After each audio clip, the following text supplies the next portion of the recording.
बिस्मिल्लाहिर्रहमानिर्रहीम। अस्सलाम वालेकुम व्यूअर्स, कैसे हैं आप? उम्मीद है सब खैरियत से होंगे। आज मैं आपको एक बहुत ही टेस्टी ड्रिंक सिखाऊंगी। ये बहुत टेस्टी और रिफ्रेशिंग ड्रिंक है, आपने ज़रूर ट्राई करनी है।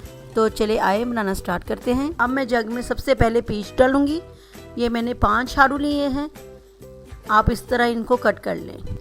अब मैं इसमें काफ़ी ज़्यादा आइस डालूंगी, ये खूब चिल होना चाहिए, ठीक है। अब मैं 5 टेबलस्पून इसमें शुगर ऐड करूंगी, कम या ज़्यादा आप कर सकते हैं। हाफ ग्लास पानी का ऐड करूँ ताकि ये अच्छी तरह से ब्लेंड हो जाए। चलें, ये देखें अब अच्छी तरह से ये ब्लेंड हो गया है। अब मैं इसमें 1/4 टीस्पून ब्लैक सॉल्ट डालूंगी। तो चलें, हमारा जूस तैयार हो गया है। अब हम इसको सर्व करेंगे। पहले हाफ ग्लास हम इसमें जूस ऐड करेंगे।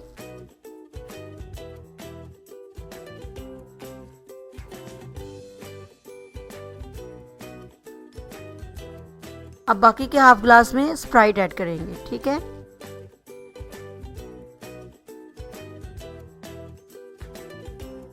तो लीजिए, हमारी पीच विद स्प्राइट ड्रिंक तैयार है।